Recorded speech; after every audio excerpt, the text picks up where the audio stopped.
অনুমতি ছাড়া বিবাহ করে তাদের বিবাহ হয় না।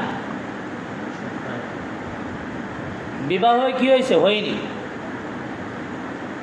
যে সমস্ত মেয়েরা, ছেলেরা যদি অ্যাডাল্ট হয়, দায়িত্ববান হয়, সাক্ষী ছাড়া তো বিবাহ হয় না, প্রথম কথা।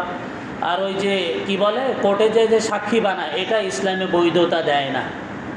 উকিল বাপ না কি বানায়, নিজের বাপ আছে আবার উকিল বাপ বানাইছে বিয়ে করার জন্য। সংবিধান অনুযায়ী বিয়ে হবে, কিন্তু ইসলামী শরিয়া অনুযায়ী বিয়ে হয়নি। এখন সংবিধান কি কবরে নিয়ে যাবেন? বাংলাদেশে যে বিবাহে তালাকের সংবিধান আছে না নাই, মানুষের তৈরি করা।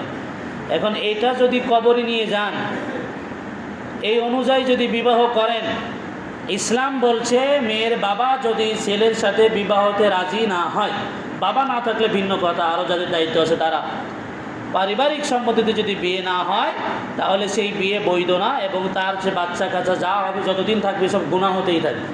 এখন কোর্টের অনুযায়ী তো বিয়ে হয়েছে, এখন এইটা নিয়ে আল্লাহর দরবারে দাঁড়াবেন, আল্লাহরে কি বলবেন যে আল্লাহ সংবিধান অনুযায়ী করছিলাম, হবে? জান্নাত পেয়ে যাবেন নাকি না? ওয়াল্লাহি। এই জন্য একজন মুসলিম আগে দেখবে ইসলাম এই ব্যাপারে কি বলে, ইসলাম কি বলে সেটা আগে ফলো করবে। সংবিধানের জায়গায় থাকবে, সমস্যা নাই। কিন্তু ইসলামের বাইরে গিয়ে যদি আপনি কোনো কাজ করেন, হয়তোবা এটা বৈধ হতে পারে দেশের আইনে, কিন্তু আল্লাহর আইনে যদি না হয়, তাহলে কিয়ামতের দিন আপনি আল্লাহর সামনে কি জবাব দিবেন? যেটা বলতেছিলাম।